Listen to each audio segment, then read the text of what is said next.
guys just were entertained by a dance-off in here. Yes! I literally just saw a little bit of it and it scared the hell out of me. I won't be doing that. Yet. What is going on over here? Is this like a toy drive? Is this... What is this?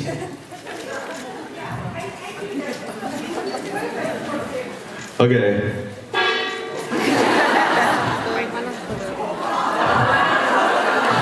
No? No? Well, now I have to. I'm a little nervous, I'm gonna be honest with you. I don't...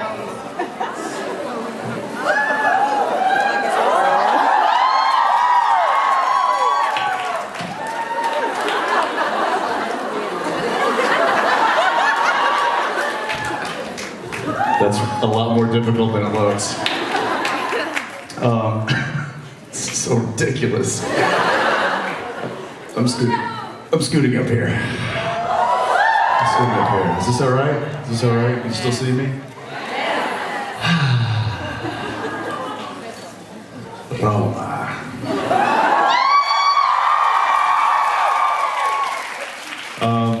All right, well, it's good to be back. It's nice to see some familiar faces. Nice to see some new faces. Who here has never been to...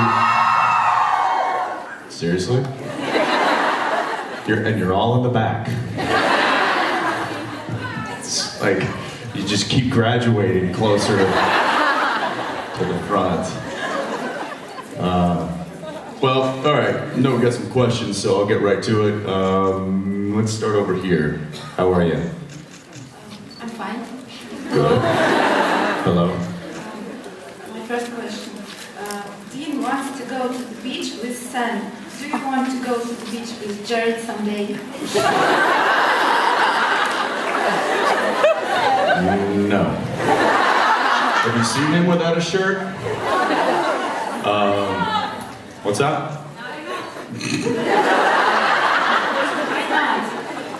No, I'm kidding. I mean, I think we have been to the beach. Yeah, we've been there all the time. Yes. Well, here's the good news. If Sam and Dean get to go to the beach, so do Jared and Jensen.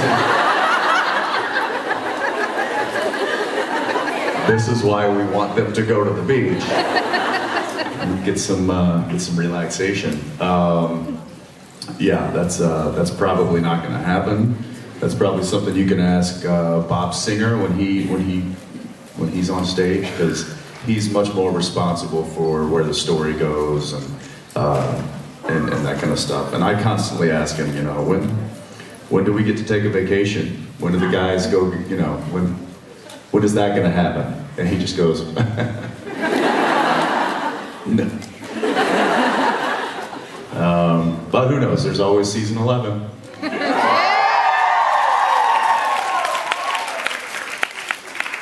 Sand in my toes. Thank you. Hi. Hi. First of all, I'd like to say I think I'm speaking on behalf of everyone here if I say that we're really sorry that Jared couldn't come, and we really miss him, and we would like to send him all of our love and to tell him to always keep fighting. Yes.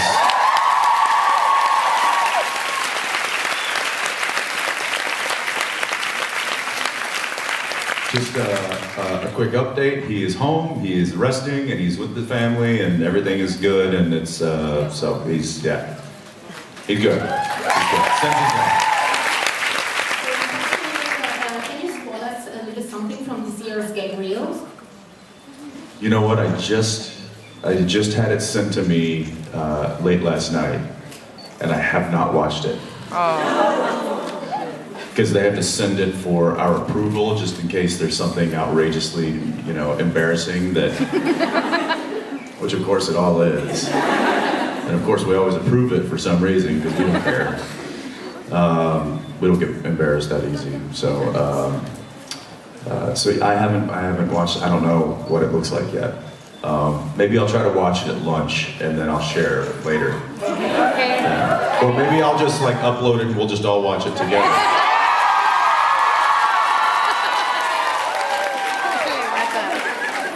I would so get fired if I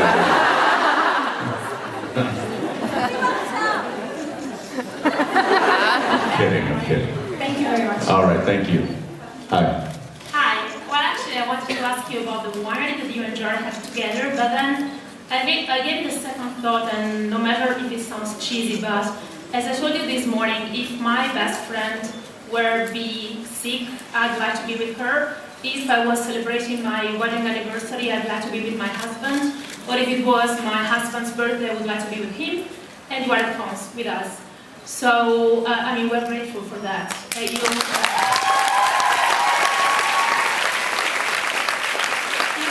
much to us that the least we can do is to say thank you in return. I mean, it's not just a show, it's kind of family. So, just thank you.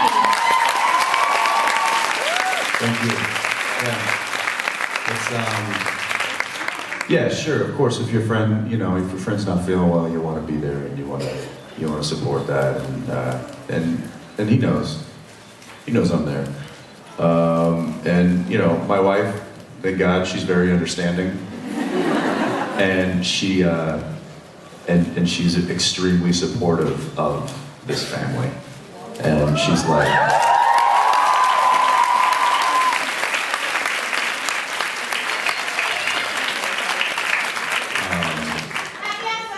Thank you very much. And she knows that this is very important as well. And she's like, listen, we can celebrate when you get back. You go and you give those people a great time and give them my love and give them your love and all. These are words from her. So it's really good, and thank you for recognizing that, because it's hard to be away from your family, it's hard to be away from your friends, and especially during times of celebration or times of need. But to be honest, I'm with family, so I'm happy. Thank you. Hi. But I also wanted to say that I read Jared's Twitter and I'm really worried about him right now, and I love him, I guess we all do so. And also I want to thank you about your and Jared also fighting company, because it's really important for people who are going through some hard situation like depression, for example. And so my question is, what can you say for people who are fighting some really hard situation right now? 3 words, always keep fighting. Yeah.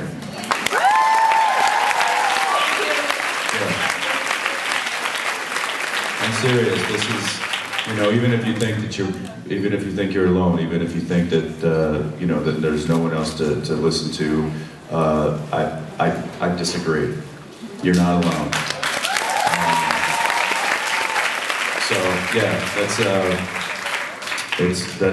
That was 3 of the best words I think Jared decided to come up with, and I think they really hold a lot of weight. So keep up the fight. Okay? Yeah. Hi there. Hello. So we know what Dean thinks about John as a parent, but what do you think about him and his behavior? About John and his behavior? Yes, as a parent. At least a little unorthodox. Obviously, Sam and Dean weren't raised in the traditional sense. But I think as for John as a parent, everybody has a different experience growing up. Everybody has a different experience with parents, or a parent, or no parents, or whatever your situation is. That is your childhood. That's the way that's the road that you took. And I don't really think there's a right or a wrong. In my opinion, I think that if you've made it this far, then something's gone right in your life, whatever it may be.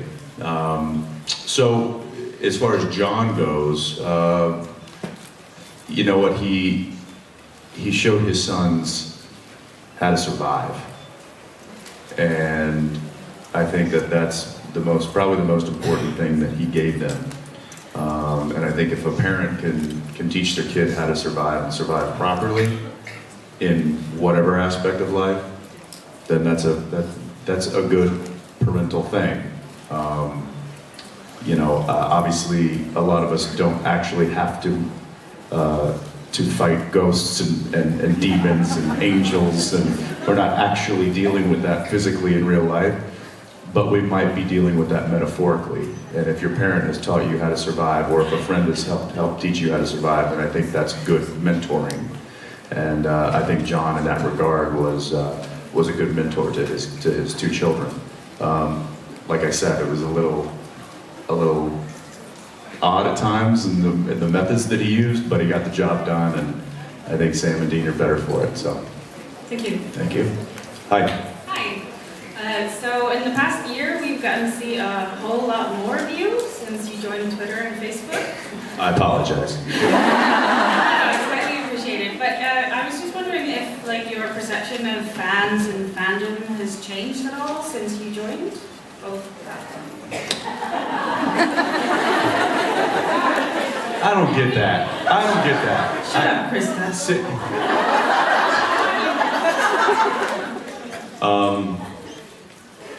I'm gonna deal with that later. I would say that my perception, I don't know if that's the right word, but my relationship, I guess, with the fandom, I think it has changed over the past 2 years. And I've had some people point that out to me, and I think that there is a stronger, more emotional connection that I have that I don't think I allowed myself to have in the past. You do seem a whole lot more comfortable at conventions now than you did before. Yeah, I think there was a sense of I needed to kind of protect myself emotionally from allowing so many people in, which I think that there's a lot of people that have that kind of defense mechanism, and not that I needed to have a defense, but I think it was just something that was a part of the fabric of who I am, and I think a lot of it had to do with me just kind of growing up and me getting a little bit more comfortable and me kind of maturing as an adult, and I think a lot of it also had to do with the birth of my daughter. I think that tapped into an emotion and a love that helped me open myself up a lot more, and I'm very grateful for that, because now I get to like hug everybody and really feel that hug. And I don't think I let myself feel it before. So I think that's I think it's a very good thing, and I'm thank you for saying the same. Yeah, thank you. Yeah.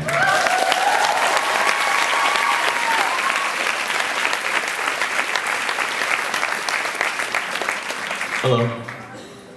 Hi. Hi. So,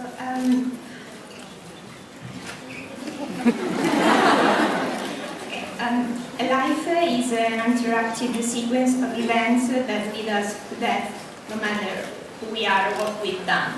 So my question is, in your opinion, what is really worth living for, given all the grief we have to endure in life? What is worth living for? What happened to questions about Dean? No, look, it's a very easy question to answer, and it's also a very difficult question to answer. In my opinion, I think that there is that life itself is worth living for.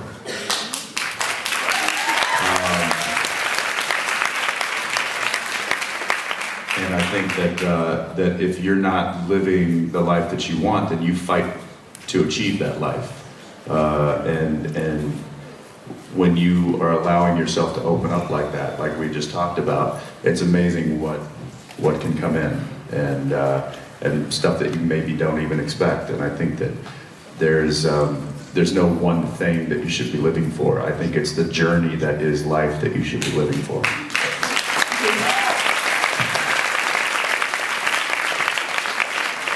Hi there. I have a question about Dean. I'm ready.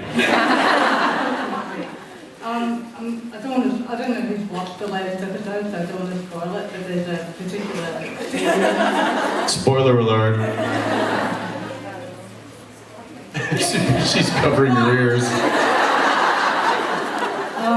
the fight scene between Dean and Cass, and the way it's filmed. My question is, it seems to mirror like a reverse of the crypt scene, or what they call the crypt scene in season 9. Was that on the page? Was that the director's interpretation? Was that something you and Lisa worked out? No. Are we seeing things?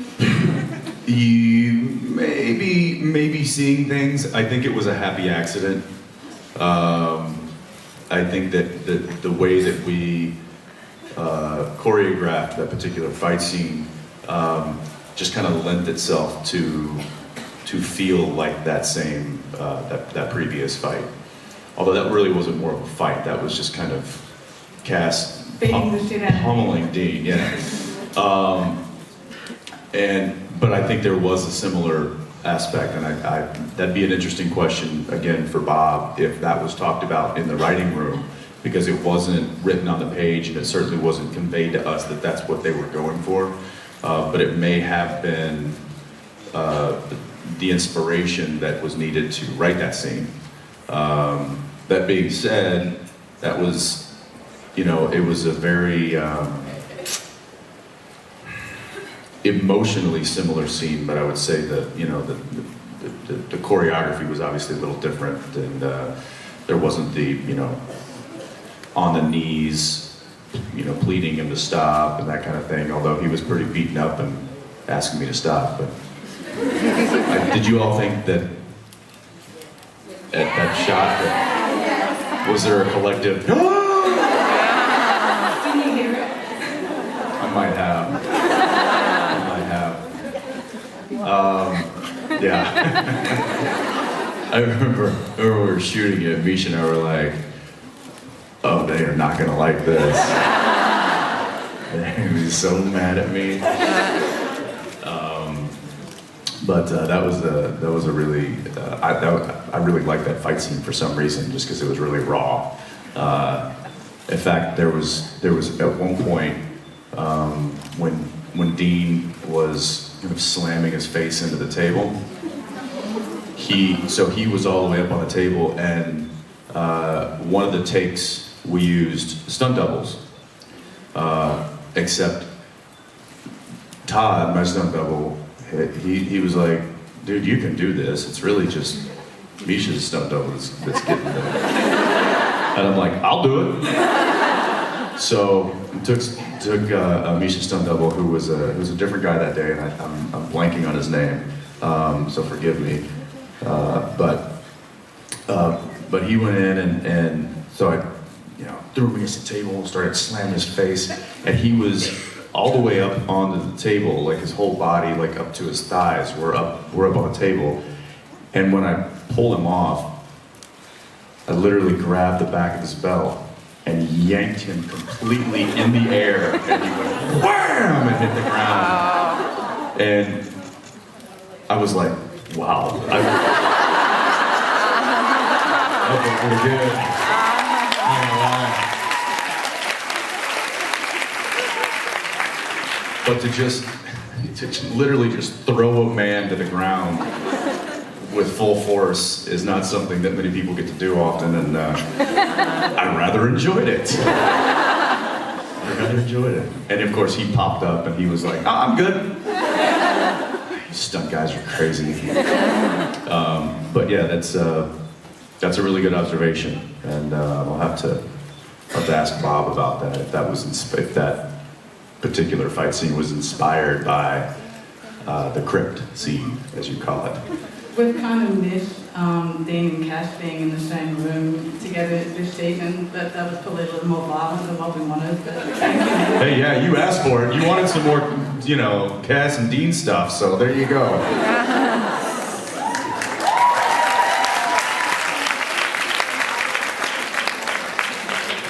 Hi there. I was about Sam right now, and I wanted to ask you, if you as Jensen could talk to Sam right now, what would you say to him? If Jensen could talk to the character of Sam? Yes. I'd probably say, tread more lightly, but don't give up on your brother.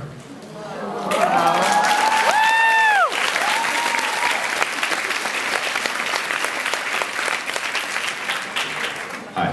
Hi. Because I love horses, I was wondering if you're still doing horseback riding, and if not, when was the last time you did? Honestly, I think the last time I was on a horse was when we shot Frontierland. If you watched the show, the episode, I was never on a horse, but they had horses there. Jared got to ride the horse. Of course, I think he did it backwards. But during lunch that day of filming, I asked.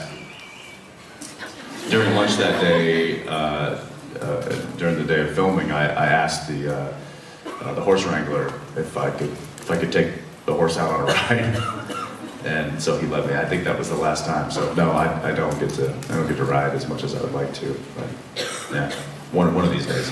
Okay, thank you. Yeah, thank you. Hi. Hi, Jensen. So Hi. my question is, so over the seasons, over the time, few seasons, we saw a lot of forms of Dean, good and bad also.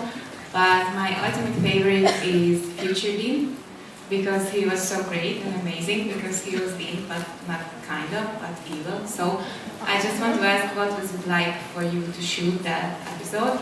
And was it challenging, and how did you shoot it? Did you first shoot the 09 scenes and then the 2015 scenes, or all together? Or, so how was that? Oh, I see. Yeah, that was very challenging, and that was one of the more challenging episodes I've done, simply because I was playing a version of Dean that was present and a version of Dean that was a hypothetical 5-year in the future glimpse. So they were going to be very similar, but also there was an obvious difference. And I agree, I like that version that they let me play on that one. And as far as who did we shoot first, it kind of really depended on the cameras. You know, sometimes we have to shoot facing a certain direction due to light, and you know, if we're shooting out of a window, or if we're shooting inside looking out towards a window, then we need to shoot the windows first before the sun goes down, because we can always turn around and shoot backwards and emulate the sun and fake it, even though the sun's down. So sometimes we had to shoot present Dean and shoot future Dean last, or vice versa. That being said, they were both very difficult. Didn't matter which one we started with, and I felt I guess the most bad for Todd, who was my stunt double. I asked that he would play whichever one I wasn't playing at the time. And I'll never forget, after doing like one big scene with him, it was a scene where we have a conversation for the first time over the table and pass a drink to each other. Yeah. And I remember Todd saying, "Can you just throw me through a window, or can I get just hit by a car? I don't want to say the dialogue anymore." The poor guy, I don't think he's ever recovered from that. Which is funny, because this is a guy who just recently fell higher than his ceiling and fell straight down and missed the pad. And shattered his collarbone, and also was knocked out for 3 minutes, which is a really, really, really long time. And he spent a while in the hospital, and he was out for about 4 or 5 months. And he's like, "Oh, I'd rather do that again than that scene that we did." Yeah, so That was a fun episode, but for me, not for him. Thank you, I love you. Thank you. Hi. Hi, Jensen. It's Hi. my first concert. I'm a little bit overwhelmed. Welcome. Thank you. Considering that I'm seeing a guitar on stage, do you mind playing or sing something for us? I'm sorry, what? Oh, that's not for me. I think it is. No, that's...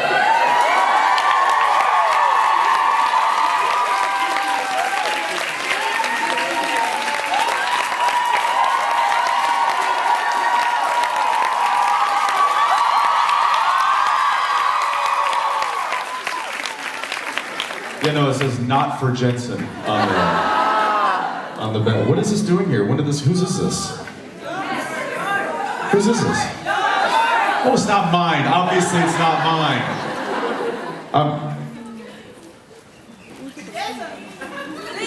Do I have enough chord to... I'm not going to put on a concert. That's not why you guys are here. But maybe I'll just...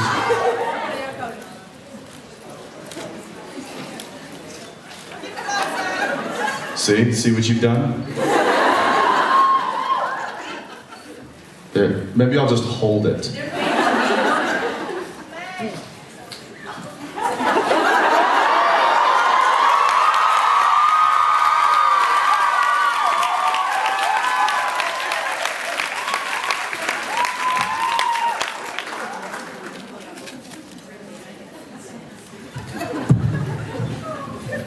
Well, this is convenient.